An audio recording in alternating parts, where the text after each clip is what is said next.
Assalamualaikum warahmatullahi wabarakatuh. Hai everyone, hello semua, apa kabar? Kembali lagi di Maulana Wijaya, Maulana FB Channel. Oke, tetap terus stay tune ya.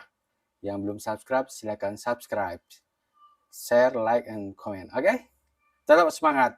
Saksikan terus di Maulana Wijaya, Maulana FB Channel.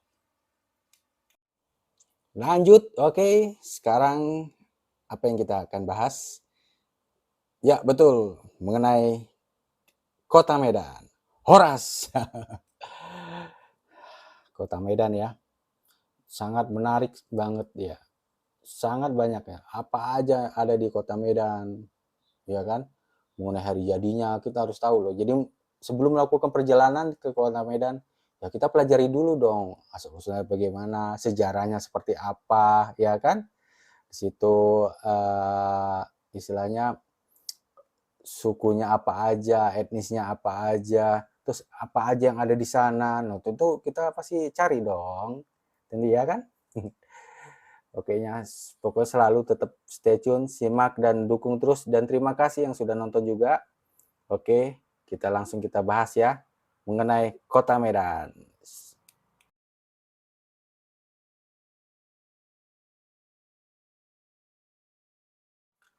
Medan adalah ibu kota provinsi Sumatera Utara Indonesia, pastinya dong, ya kan? Jadi di Indonesia, negara kita kecintai ini, gitu. Jadi kota ini merupakan kota terbesar ketiga di Indonesia. Tuh, jadi nih menurut Wikipedia ya, sumbernya Wikipedia, kota ini merupakan kota terbesar ketiga di Indonesia setelah DKI Jakarta dan Surabaya. Jadi DKI Jakarta, ibu kota Indonesia, tentunya kan yang nomor satu, nomor dua adalah Surabaya, baru yang ketiga adalah Kota Medan, ya kan? Jadi kota ini merupakan kota terbesar ketiga di Indonesia setelah DKI Jakarta dan Surabaya, serta kota terbesar di luar Pulau Jawa. Jadi kota Medan itu merupakan pintu gerbang wilayah Indonesia bagian barat dengan keberadaan Pelabuhan Belawan dan Bandar Udara Internasional Kuala Namu. Jadi Kuala Namu ya, yang merupakan bandara terbesar kedua di Indonesia. Jadi akses dari pusat kota menuju pelabuhan dan bandara dilengkapi oleh jalan tol dan kereta api. Medan adalah kota pertama di Indonesia yang mengintegrasikan bandara dengan kereta api. Ayo, siapa yang udah pernah naik dari bandara kereta itu langsung ke kota, ke stasiun kotanya, mulai dari bandara Kuala Namu, langsung tuh. Itu jadi kota pertama di Indonesia yang mengintegrasikan bandara dengan kereta api. Ya.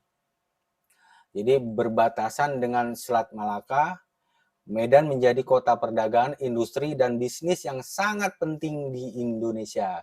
Jadi pada tahun 2020 tuh kota Medan memiliki penduduknya sebanyak 2,4 juta gitu, jiwa, dan kepadatan penduduk tuh 9,5 jiwa per kilometer persegi.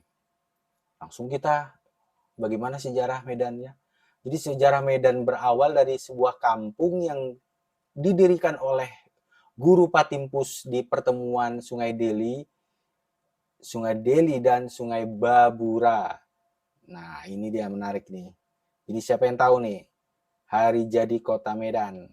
Ayo, siapa yang tahu? Oke. Ya, betul. Hari jadi Kota Medan ditetapkan pada 1 Juli 1590 ya. Hari jadi Kota Medan ditetapkan pada 1 Juli 1590. Selanjutnya, pada tahun 1632, Medan dijadikan pusat pemerintahan Kesultanan Delhi, sebuah kerajaan Melayu.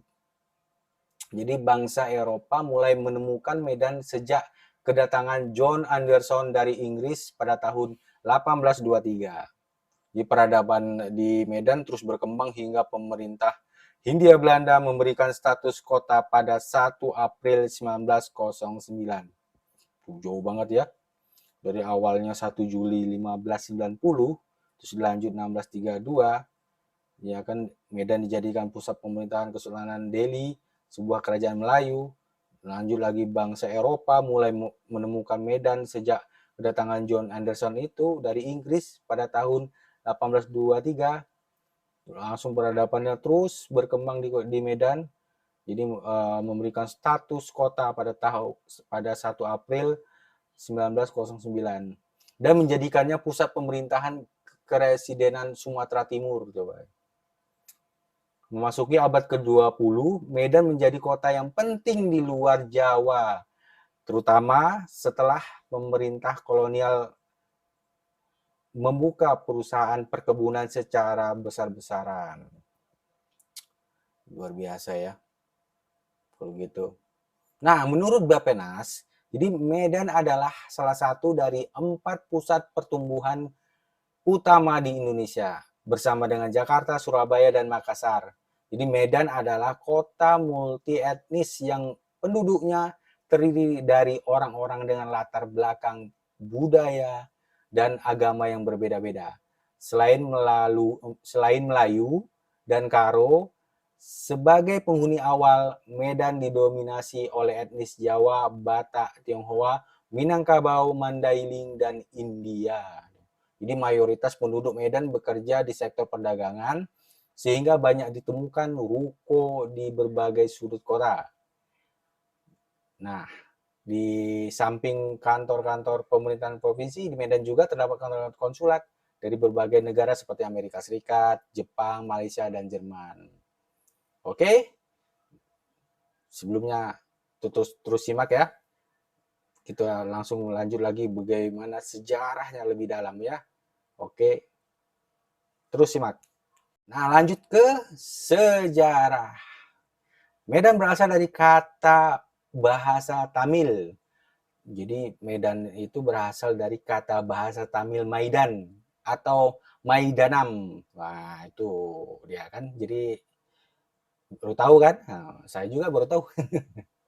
Jadi Medan itu berasal dari kata bahasa Tamil Maidan atau Maidanam yang berarti tanah lapang atau tempat yang luas, yang kemudian teradopsi ke bahasa Melayu. Tuh, ini menurut Wikipedia ya. Jadi kalau ada salah kata atau salah penyampaian saya, mohon maaf ya, mohon maaf sebesar-besarnya. Saya hanya membacakan dari Wikipedia. Oke, tadi sebagaimana kita ketahui, jadi Medan itu berasal dari kata bahasa Tamil Maidan atau Maidanam yang berarti tanah lapang atau tempat yang luas, yang kemudian teradopsi ke bahasa Melayu. Nah, lanjut di hari jadi kota Medan diperingati tiap tahun sejak tahun 1970, yang pada mulanya ditetapkan pada tanggal 1 April 1909. Tanggal ini kemudian mendapat bantahan yang cukup keras dari kalangan pers dan beberapa ahli sejarah. Karena itu, wali kota membentuk panitia sejarah hari jadi kota Medan untuk melakukan penelitian dan penyelidikan. Wah, ini serius nih. Ya betul lah. Dan ini harus benar-benar ya. Jadi berdasarkan surat keputusan wali kota Madia kepala daerah Kota Madia Medan nomor 342 tanggal 25 Mei 1971 yang waktu itu dijabat oleh Dr. Andes Sujarkani membentuk panitia peneliti hari jadi kota Medan. Jadi duduk sebagai ketua adalah Profesor Mahadi Esa, Sekretaris Sahrudin Siwa, MA, anggotanya antara lain Nyonya Mariam Darus, SH, dan Telukman SH untuk lebih intensif maaf, untuk lebih mengintensifkan kegiatan kepanitiaan ini, dikeluarkan lagi surat keputusan Wali Kota Madia Kepala Daerah Kota Madia Medan nomor 618 tanggal 28 Oktober 1971 tentang pembentukan panitia penyusun sejarah Kota Medan dengan ketuanya Profesor Mahadi Esa, Sekretaris Sahrudin Siwan MA, dan anggotanya Haji Muhammad Said Dada Mauraksa, Letkol Nas Sebayang Nasir Tim Sutanaga Emso Li Lubis SH Dr. Andes Payung Bangun MA dan R Muslim Akbar. Nah, ini harus saya sebutkan karena ini masuk ditulis oleh Wikipedia gitu. Kita harus menghargai, kita harus tahu itu. Jadi DPR Medan sepenuhnya mendukung kegiatan kepanitiaan ini, sehingga mereka pun membentuk pansus dengan Ketua MA Harhab beranggotakan antara lain Dr. Andes M. Hasan Ginting, Janius Jamin, Badar Kamil BA, dan Mas Sutarjo.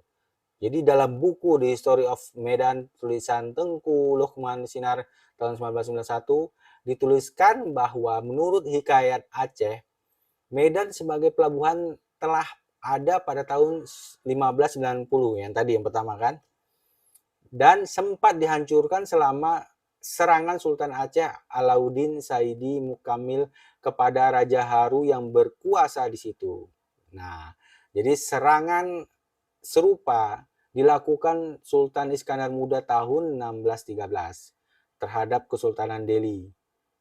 Sejak akhir abad ke-16, nama Haru berubah menjadi Guri, dan akhirnya pada awal abad ke-17 menjadi Delhi. Pertempuran terus-menerus antara Haru dengan Aceh mengakibatkan penduduk Haru jauh berkembang. Maksudnya gini, mengakibatkan penduduk Haru jauh berkurang, bukan berkembang ya. Jadi sebagai daerah taklukan, banyak warganya yang dipindahkan ke Aceh untuk dijadikan pekerja kasar. Selain dengan Aceh, kerajaan Haru yang makmur ini juga tercatat sering terlibat pertempuran dengan kerajaan Melayu di Semenanjung Malaka dan juga dengan kerajaan dari Jawa. Serangan dari Pulau Jawa ini antara lain tercatat dalam Kitab Pararaton ya. Kitab Pararaton yang dikenal dengan ekspedisi Pamalayu. Dalam Negara Kertagama, Empu Prapanca juga menuliskan bahwa selain Pani atau Panai, Majapahit juga menaklukkan Kampai dan Arauharu. Berkurangnya penduduk daerah pantai timur Sumatera akibat berbagai perang ini lalu diikuti dengan mulai mengalirnya suku-suku dari dataran tinggi pedalaman turun ke pesisir pantai timur Sumatera. Jadi suku Karo bermigrasi ke daerah pantai Langkat, Serdang, dan Deli. Jadi suku Simalungun ke daerah pantai Batubara dan Asahan, serta suku Mandailing ke daerah pantai Kualuh, Kota Pinang, Panai, dan Bilah. Dalam riwayat Hamparan Perak yang dokumen aslinya ditulis dalam huruf Karo pada rangkaian bilah bambu, tercatat Guru Pantimpus Sembiring Pelawi, tokoh masyarakat Karo,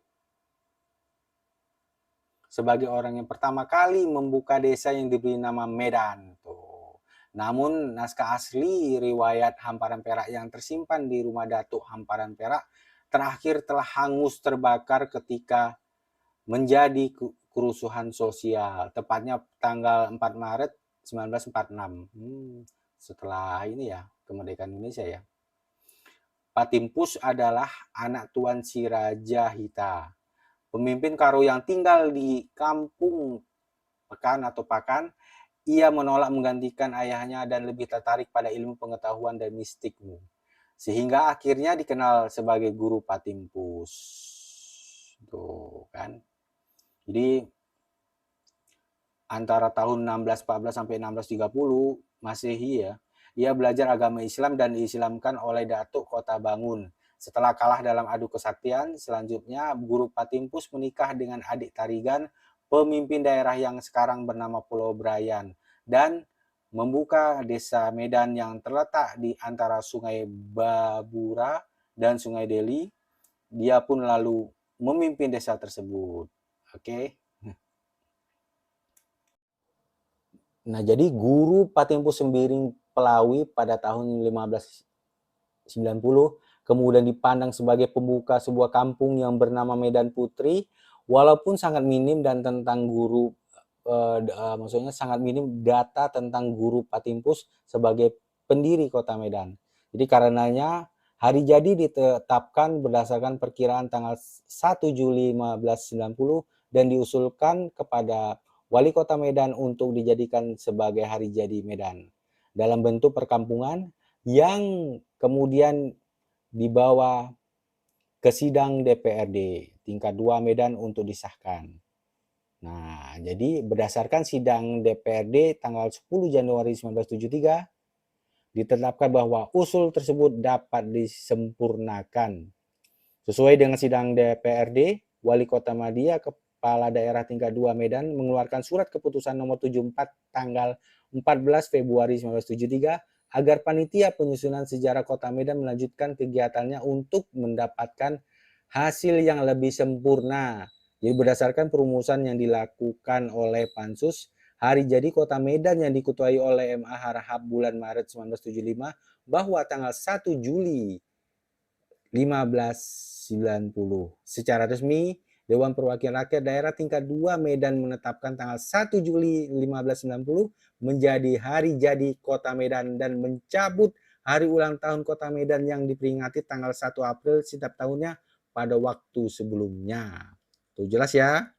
Jadi menetapkan tanggal 1 Juli 1590 sebagai hari jadi Kota Medan. Oke. Jadi di kota Medan juga menjadi pusat Kesultanan Melayu Delhi yang sebelumnya adalah Kerajaan Aru. Kesultanan Delhi adalah sebuah Kesultanan Melayu yang didirikan pada tahun 1632 oleh Tuanku Panglima Gocah Pahlawan di wilayah bernama Tanah Delhi, kini Kota Medan, dan Kabupaten Delhi Serdang, Indonesia. Terus John Anderson, orang Eropa asal Inggris yang mengunjungi Delhi pada tahun 1833 menemukan sebuah kampung yang bernama Medan. Jadi kampung ini berpenduduk 200 orang dan seorang pemimpin bernama Raja Pulau Berayan sudah sejak beberapa tahun bermukim di sana untuk menarik pajak dan sampan-sampan yang pengangkut lada yang menuruni sungai. Jadi pada tahun 1886 Medan secara resmi memperoleh status sebagai kota dan tahun berikutnya menjadi ibu kota Kepresidenan Sumatera Timur sekaligus ibu kota Kesultanan Delhi. Jadi tahun 1909 Medan menjadi kota yang penting di luar Jawa, terutama setelah pemerintah kolonial membuka perusahaan perkebunan secara besar-besaran. Jadi Dewan Kota yang pertama terdiri dari 12 anggota orang Eropa, 2 orang bumi putra Melayu, dan seorang Tionghoa. Tuh. Jadi di akhir abad ke-19 dan awal abad ke-20 terdapat 2 gelombang migrasi besar ke Medan. Jadi gelombang pertama berupa kedatangan orang Tionghoa dan Jawa sebagai kuli kontrak perkebunan. Tetapi setelah tahun 1880, perusahaan perkebunan berhenti mendatangkan orang Tionghoa karena sebagian besar dari mereka lari meninggalkan kebun dan sering melakukan kerusuhan. Jadi perusahaan kemudian sepenuhnya mendatangkan orang Jawa sebagai kuli perkebunan. Jadi orang-orang Tionghoa bekas buruh perkebunan kemudian didorong untuk mengembangkan sektor perdagangan. Jadi gelombang kedua ialah kedatangan orang Minangkabau, Mandailing, dan Aceh. Jadi mereka datang ke Medan bukan untuk bekerja sebagai buruh perkebunan, tetapi untuk berdagang, terus menjadi guru dan ulama gitu. Nah, jadi sejak tahun 1950, Medan telah beberapa kali melakukan perluasan areal dari 1.853 hektar menjadi 26.510 hektar pada tahun 1974. Dengan demikian, dalam tempo 25 tahun setelah penyerahan kedaulatan, kota Medan telah bertambah luas hampir 18 kali lipat. Nah, sampai di situ dulu ya. Nanti kita lanjut lagi. Oke? Oke teman-teman, rekan-rekan, lega semua para penonton semuanya. Nah itu dia sekelumit sedikit tentang sejarah di Kota Medan. Kita jadi tahu kan hari jadinya kapan, ya. Nanti sebelum melakukan perjalanan ke sana, jadi kita ada tahu. Kita harus tahu dulu sejarah-sejarahnya di tempat-tempat sejarahnya. Kita searching dulu. Oke, terima kasih yang udah nonton. Thanks for watching ya di Maulana Wijaya Maulana M Channel. Oke, terus simak. Terus tonton, terima kasih udah nonton, tetap semangat, jaga kesehatan, semoga bermanfaat ya. Semoga ini menjadi inspirasi atau ya jadi imun ya. Pokoknya tetap jaga kesehatan, terus semangat, positive thinking, saling berbagi hal positif. Terus di Maulana Wijaya, Maulana Ewa Channel. Sampai ketemu lagi di video berikutnya. Dan tonton juga ya video lainnya ya. Terima kasih. Oke, see you. Wassalamualaikum warahmatullahi wabarakatuh.